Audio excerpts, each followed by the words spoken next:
right, Saturday, July 13th, it's Drums Along the Rockies today. We've got a pretty big show today. There's a lot of groups there. Just woke up. It's a little bit before 9. I'm going to grab some coffee. I'm going to walk over to the stadium, which also happens to be the show site tonight, which is a great opportunity for us. So I'm going to take you guys along with me so you can see what it's like to be the Blue Knights audio caption head for a day. Let's go.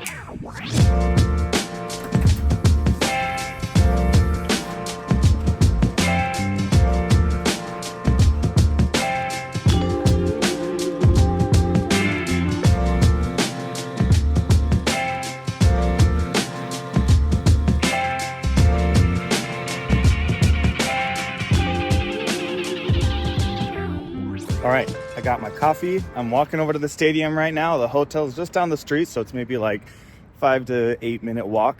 So for the day, we got 2 blocks up. We have a morning block where the front ensemble is going to be out in a parking lot just outside the stadium. I think we're going to do a little bit of percussion ensemble time. We're going to be doing a little bit of balancing of some things in the parking lot, checking out some marimba EQs and some stuff like that. Just making sure we're doing a last little bit of dialing in.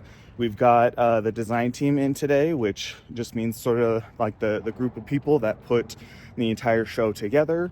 And so they've been here giving a lot of great feedback, and we've all been talking that I put together the sound design for the show as well. So we talk a lot about how the show is and what adjustments we want to make and balancing things and making sure it's all sounding the way we intended it to sound. So we're here for one more day just to make sure all that stuff is dialed in and feeling good. And then we have an evening block, and that's going to be in the stadium, full ensemble with everybody. So that's going to be a great treat just because it's a huge stadium. Show you in a second when we get to that. And it's really nice, and it's a great place for us to balance and make sure everything sounds great. And then right now, I'm actually getting there a little bit early. I got a couple things I want to do to the mixer and just check some settings on things based off of some notes I made yesterday on the run through, just to make sure all the balance is good.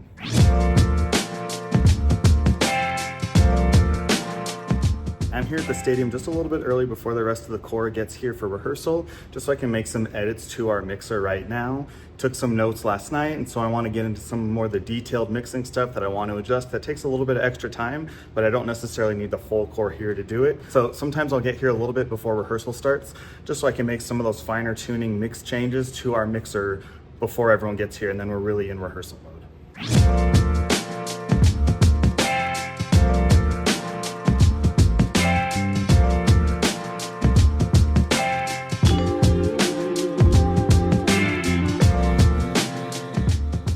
So that's the first set of edits done. Rehearsal is about to start in a few minutes. So that whole process isn't the most exciting thing. It was mainly just, actually not mainly, it was entirely just making little tweaks to balance volumes. And that was it. Based off of notes I take during ensemble rehearsal and just throughout the day as we're talking about stuff. Right now we have Jeff Osdemore in, who's our percussion arranger. And then we have Tony Lyman in, who's the artistic director, plus me up there in the box.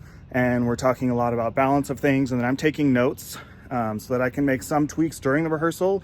But then as that stuff's done, I also make a bunch of other little tweaks just throughout the show. We have 27 scenes in the show right now, which is way more than I ever usually do. And I only do that right now purely because we have the ability to do automated scene changes. So they just happen automatically without anyone having to worry about them. It's all just through the synth player playing their normal show since the scene changes. So just making little tweaks throughout just to, as I take notes of things and I say, the marimbas are a little bit too loud right here, or maybe vibes need to come down a little bit, or maybe, just little things like that. So I just spent some time, it's about 45 minutes going through that right now, just making all those little tweaks, saving them in the scenes so that it's ready for our rehearsal today. So definitely talk a little bit more about how all that stuff's set up. This is not the audio tour video, so don't worry about that. There will be a full audio tour video coming soon, so be ready for that. But for now, let's get to rehearsal. How do I turn this thing on? No. Wait. What's up, gang? It's me here on Data Day with Catherall Audio.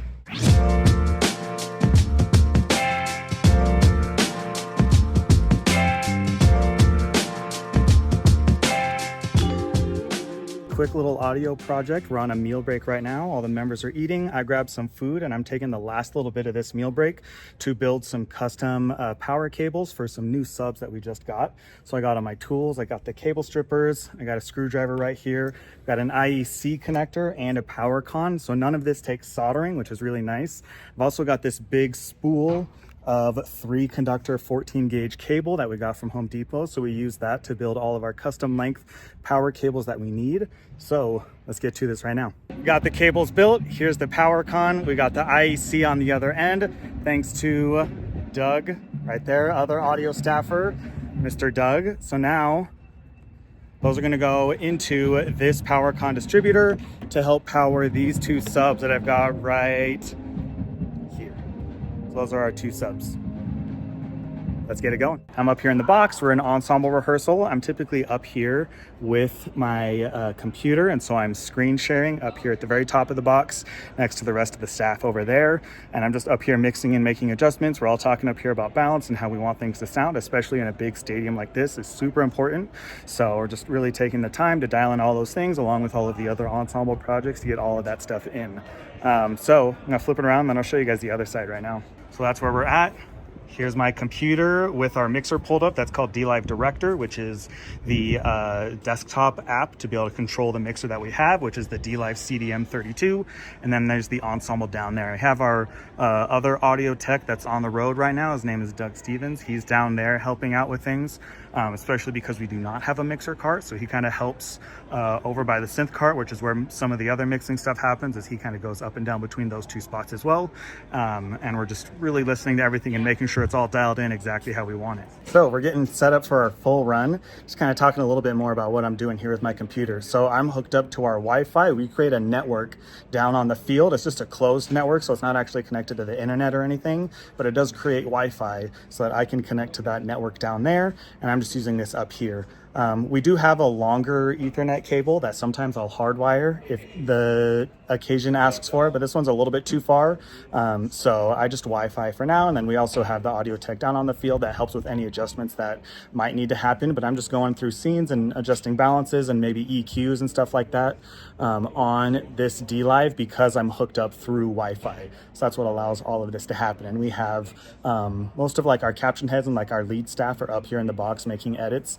I've also got buddy Ryan here, so he's helping out as well, giving a lot of audio feedback and just helping out with the mix a little bit and giving some tips on things to dial in. And that's usually how Ensemble Rehearsal goes, is I'll be up here doing all this stuff. It's really helpful to have that audio tech down on the field because then he can do anything that, or they can do anything that is maybe if something needs to be fixed, or just like checking those little things of making sure cables are plugged in, and if there's any troubleshooting that needs to happen, they can be there to take care of that, so I don't have to worry about running up and down the steps and getting down to the field and then back up to the box. And also they can help with some of the mixing stuff down there and just being able to have their own set of ears down there and say, hey, down here this sounds like this and stuff like that.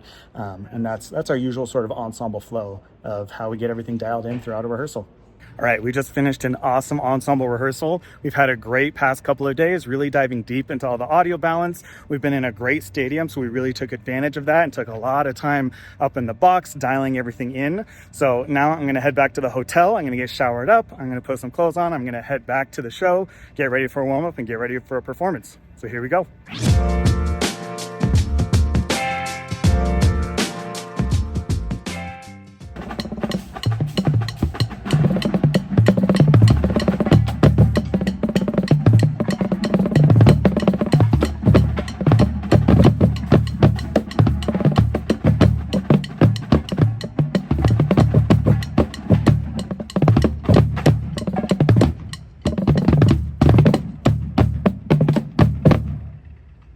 right, we are here in the lot. This is honestly a pretty chill lot compared to most of them. I got the pit behind me. They're about to get started in just a second.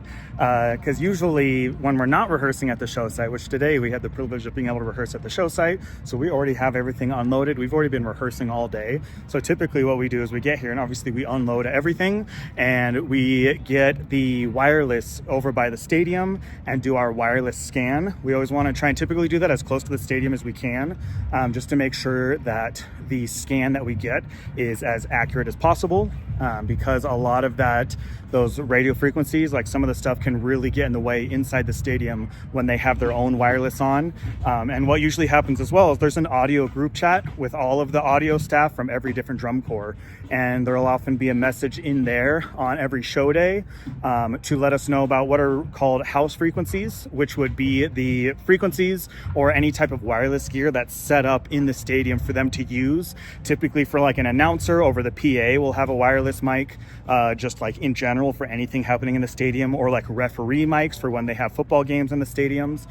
Typically that stuff's there, and usually all of it just turns on, and you know, drum corps and DCI doesn't go to a show and mess with any of the house stuff. So if it turns on, it all turns on, and we'll typically make sure that we are avoiding those frequencies. We want to make sure we're not using any of those and nothing is even close to those, so that way we don't run the risk of potentially having our wireless go through the house speakers, which is possible to happen if your frequencies are the same or even just close enough. Then they can start going through the house stuff. So that's one of the major things we always want to do with wireless every time we get to a show, is we do what's called frequency exclusions. So you can go in Wireless Workbench and you can type in specific frequencies. Plus there's a little bit of extra math in there as far as things like overtones and stuff, and making sure that there's like a big enough gap between the frequencies so that nothing gets close. So Wireless Workbench thankfully does all that math for you.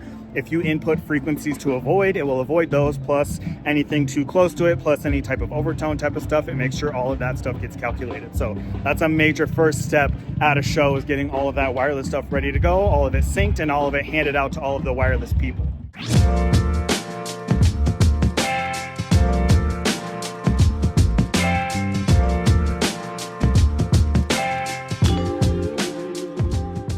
Typically at shows, what I'm also doing is just going down my checklist of things.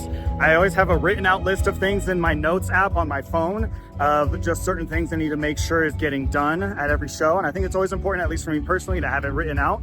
Just because with all the hustle and bustle of everything going on, it's really easy to forget something, and you end up getting to the gate and you go, oh my gosh, I forgot this thing. And we realize that we don't have it. So I always like having it written down in a list, so I can just always be going through that. I go number 1, number 2, number 3, number 4 down the list to make sure everything's set up. So one of the things I'm checking right now is just making sure that our generator has gas in it and it has enough to last us through the rest of the show, and it's all topped off without being overfilled. Checking right there, see that we have enough gas, so that's definitely enough to get us through warm-up and through our performance, and so we feel good with that. Next up on the checklist are our field mics. So we use VP88s, and so I'm going to get all of those set up right now and make sure they're all ready to go, so that when we're at the gate, the members can just grab them and then set them up on the field.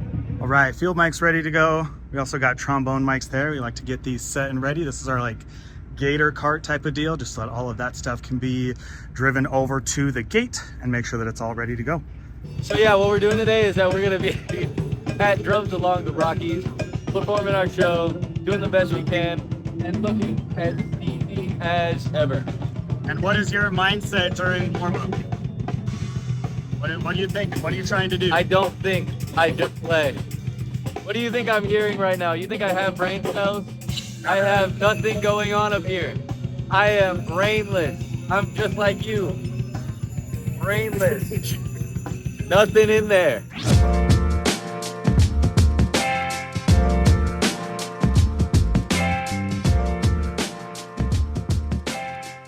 So one of the other things, if you weren't aware, is FloMarching actually takes direct feeds from our mixer when they're live streaming, and so they run that as part of the live stream.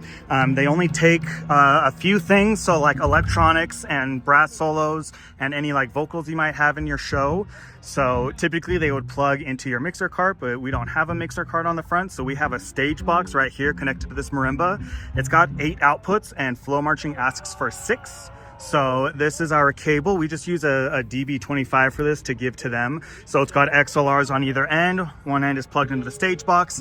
The other end gets handed to them when we're on the field. So that's just part of the audio job as we're preparing for shows, is if it is a FloMarching streamed show, we just got to make sure that we have that ready. And it is good to go.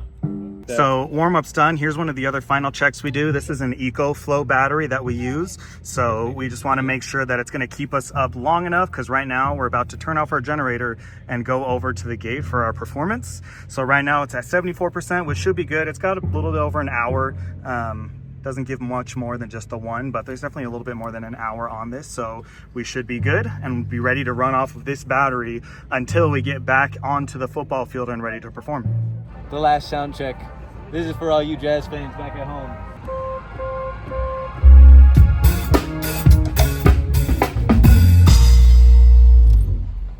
Yeah, we're good. All right, how'd you feel about the warm-up? Oh, I feel great. What do Wonderful you? lot. I'm scared about the clouds over there, but that's about it. It is. There's some storming over there, so it's a little bit concerning. We don't want to get weather Yeah. canceled. Oh yeah. What do you usually do to get yourself in the mindset for the performance? While I'm setting up my drum set, I have a playlist that I play before all the shows. Gets my mindset focused. And I try not to be too distracted in a lot. So yeah, that's about it. I love it. How'd your warm-up go? It was great. We had a lot of people from last year, a lot of familiar faces, and new people too. What do you usually do to get yourself in the mindset for the performance? I think about myself and my training that I've had from the various groups that I've marched and my experience from the past. Awesome. I love it. Good luck. Thank you. All right, next part of the process, we're all done. We're getting ready to get to the gate. We have a lot of staff and members that help take things onto the field. We have 4 field mics that go on the field, plus we have 7 speaker carts that need to get on the field, plus a whole bunch of other gear, generator, cables, all that kind of stuff. So we have a lot of staff and members that help and come grab their stuff. So here's all of our stuff right here, getting ready, and there's Douglas right there, getting ready to bring it all over to the gate right now. Drum Corps International is proud to present the Blue Knights.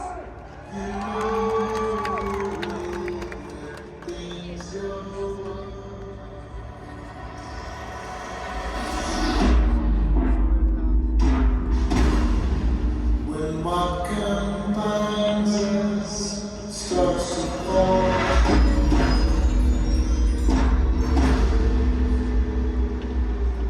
so clearly on the wall.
All right, just wanted to give an update about the performance last night. Things definitely get a little bit crazy as we actually push onto the field and start getting everything set up. So it's really important that we make sure all the stuff gets plugged in correctly, everything gets set up correctly so that the core can have the best performance and for the audience to be able to see the true performance. So it's a little bit tricky to be able to go out there and record through that whole process just because there's a lot of things that have to be focused on and a lot of things that really need our attention. But for the most part, the performance functions really similar to how it does during rehearsal. I went up top to the very top of the stands, and then we had Doug, our audio staff member, down on the field to make sure everything's getting plugged in and going through that process during setup. And then I'm on the phone with Doug down on the field to be able to talk through things and make sure everything's working correctly. So just to be honest about some of the things that happened during setup, we had an issue with one of our field mics as soon as we plugged it in and then we unmuted the system. It was giving some crackling sounds like one of the cables might have gone bad or something was going wrong with it. So I just made the call in the moment to unplug that cable and we just went without it for that show. Everything else was working great and everything else was fine, so that was okay. We'll just go without that one mic cable for now, and it's not a big deal for this performance. So that's just some of the things that can happen during those performances is we need to be ready to make quick calls in the moment just to make sure that the performance is going to be as best as possible. And it just wasn't worth it to really try and take the time for one XLR cable and one microphone to make sure it's okay. It was just better to move on without it and do the performance without that one mic for right now. But other than that, I was up in the stands. Usually I'm just there as a backup and a fail-safe with my computer. I was still able to connect, so I did have my computer and I was was using that with the mixer, as well as Doug down below on the field with the mixer. I'm on the phone with him, talking him through things and giving suggestions of things that I'm hearing up top, of maybe this needs to come down a little bit, this needs to go up a little bit, just things like that to make sure that the balance is sitting where we want it.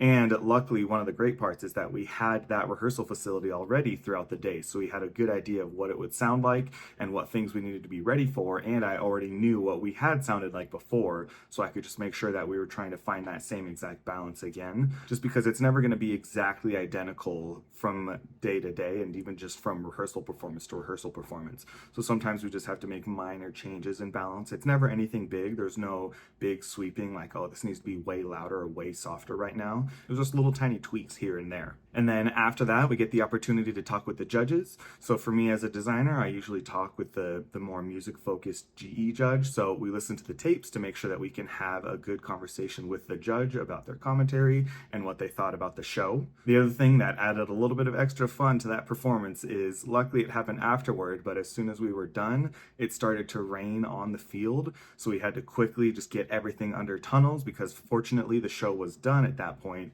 So we just had to really scramble quickly and get everything under and everything covered. So luckily everything was able to stay dry, but it's just things like that we have to be ready to pivot in that moment and be ready for whatever is going to happen on the audio sides of things. So there's never really a boring moment as an audio caption head on the road, just because there's at any moment things can change. It can start raining, we can have this, we can have that, and we just have to be ready to run quickly and take care of it and get it done so that the corps can have the best opportunity to have a great performance. So that's it for the audio vlog. Hopefully you guys had fun seeing what it's like to be an audio engineer for a day at the Blue Knights. I will still be doing an audio tour. I know I didn't show a whole lot of the audio gear in this video, but there will be a video coming soon where I do walk through all of the gear we're using and how we're using it and how we have all of it set up. So make sure you get subscribed so you don't miss that video, and I will see you in the next one.